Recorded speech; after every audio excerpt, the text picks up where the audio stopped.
Have you ever wondered why we're so obsessed with this shiny yellow metal? Gold. It's in our jewelry, our electronics, even our teeth. But this fascination isn't new. It's a story that stretches back thousands of years, a story of gods, kings, pirates, and pioneers. Today, we're going on an epic journey to uncover the dazzling history of gold. Let's rewind the clock, way back. We're talking 40,000 years ago. Tiny, shimmering flakes of gold were found in Spanish caves from the Paleolithic era. It's mind-boggling to think that even our earliest ancestors were drawn to its glitter. But they weren't exactly minting coins. They likely saw it as just another pretty rock. The real love affair with gold began with the ancient Egyptians around 3000 BC for them. Gold was more than just beautiful. It divin. They believed it was the flesh of the sun god, Ra. It symbolized eternity and immortality. Look at the treasures from Tutankhamun's tomb. That iconic golden burial mask alone weighs over 22 pounds. The Egyptians weren't just finding gold lying around. They were master goldsmiths and miners. They created intricate maps of gold mines in Nubia. A region so rich in gold it was called the Land of Gold. They developed techniques like smelting and alloying that are still fundamental to metallurgy today. But this divine metal was strictly for the pharaohs and priests. For the average Egyptian, touching gold was a big no-no. It was the exclusive bling of the gods and their representatives on earth. From Egypt, the obsession with gold spread like wildfire across the ancient world. The Greeks and Romans were also captivated. In Greek mythology, Jason and the Argonauts went on a legendary quest for the Golden Fleece.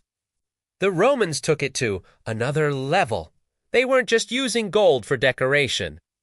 They were using it for money. Around 50 BC, they introduced the first widespread gold coin, the aureus, which means golden. This was a game changer. Gold was no longer just a symbol of divine power. It was a symbol of economic power. Roman emperors would pay their legions in gold coins, and merchants used them for trade across the vast empire. The Romans were also incredible engineers, developing sophisticated mining techniques like hydraulic mining, where they used water to blast away hillsides to get to the gold deposits.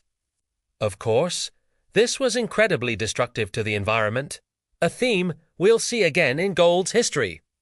As the Roman Empire crumbled, the story of gold didn't stop. It just moved to new places and new hands. In the medieval period, alchemists across Europe and the Middle East became obsessed with the idea of transmutation turning base metals like lead into gold.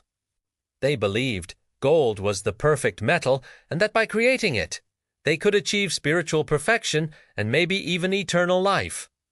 Spoiler alert, they never succeeded. But their tireless experiments laid the groundwork for modern chemistry. So, in a way, their quest for gold led to a different kind of treasure, scientific knowledge.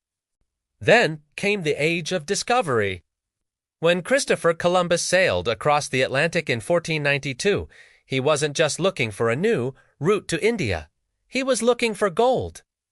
The tales of El Dorado, a mythical city of gold in South America, fueled the Spanish conquest of the Americas. Conquistadors like Hernan Cortes and Francisco Pizarro were ruthless in their pursuit of gold. They toppled the mighty Aztec and Inca empires, melting down priceless works of art and religious artifacts into gold bars to be shipped back to Spain. It was a brutal and tragic chapter. The influx of gold from the New World made Spain the richest country in Europe for a time. But it also caused massive inflation and ultimately destabilized its economy. It's a classic case of having too much of a good thing. This flood of Spanish gold sailing across the Atlantic also gave rise to the golden age of piracy. Pirates like Blackbeard and Calico Jack preyed on Spanish treasure fleets, becoming legends in their own right. The image of a pirate burying a chest full of gold coins on a deserted island is iconic, even if it wasn't a very common practice. For them, gold meant freedom and a life outside the rigid social structures of the time. Fast forward to the 19th century, and the world was about to catch gold fever like never before. It all started in 1848 at a place called Sutter's Mill in California.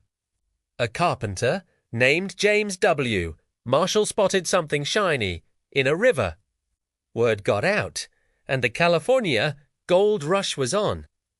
Hundreds of thousands of people, known as the 49ers, flocked to California from all over the world, dreaming of striking it rich. It was a wild, chaotic time. Boomtowns sprang up overnight, and law and order was scarce. Most prospectors didn't find much gold. The real money was made by the people who sold supplies to the miners' people like Levi Strauss, who started making sturdy denim pants for them. The gold rush transformed California, accelerating its path to statehood and turning San Francisco from a tiny settlement into a major city. And it didn't stop in California. Gold rushes erupted all over the globe, in Australia, in South Africa, in the Klondike region of Canada. Each one had its own unique story of hardship and hope. Prospectors in the Klondike had to endure unbelievably harsh winters, trekking over treacherous mountain passes with a year's worth of supplies on their backs. The Witwatersrand Gold Rush in South Africa uncovered the largest gold deposit the world has ever seen. But it also entrenched systems of labor exploitation that would have devastating long-term consequences. By the late 19th and early 20th centuries, gold wasn't just for prospectors anymore. It became the bedrock of the global financial system. Many countries adopted the gold standard, which meant that the value of their currency was directly linked to a specific amount of gold. You could, in theory, walk into a bank and exchange your paper money for actual gold. This provided a sense of stability and confidence in the financial system. However, the Great Depression and the World Wars put immense pressure on this system, and by the 1970s, the world had moved away from the gold standard. So, what about gold today? Why is it still so valuable? It's not just about jewelry and bling anymore, although that's still a huge market. Gold has unique physical properties. It's incredibly dense, it's soft and malleable, and most importantly, it doesn't rust or tarnish. It's an excellent conductor of electricity. That's why your smartphone, your computer, and your TV all have tiny amounts of gold in their circuitry. It's also used in dentistry and even in medicine. Gold nanoparticles are being researched for everything from diagnosing diseases to delivering drugs directly to cancer cells. And, of course, gold is still seen as a safe haven investment. When economies get shaky or there's political uncertainty, investors often flock to gold. It's a tangible asset that has held its value for millennia. Central banks around the world still hold vast reserves of gold as a security blanket for their economies. The largest stockpile is held by the United States at Fort Knox, a legendary vault that has captured the public imagination for decades. From the sacred tears of a sun god to the circuits in your phone, the story of gold is the story of human civilization itself. It's a story of faith, power, greed, innovation, and adventure. It has built empires and torn them down. It has inspired incredible artistry and fueled brutal conflict. It's a metal that we mine from the earth. But its true value is something we've created in our own minds, a shared belief that has lasted for over 6,000 years. So the next time you see a piece of gold, remember the incredible journey it represents. It's more than just a shiny metal. It's a piece of history.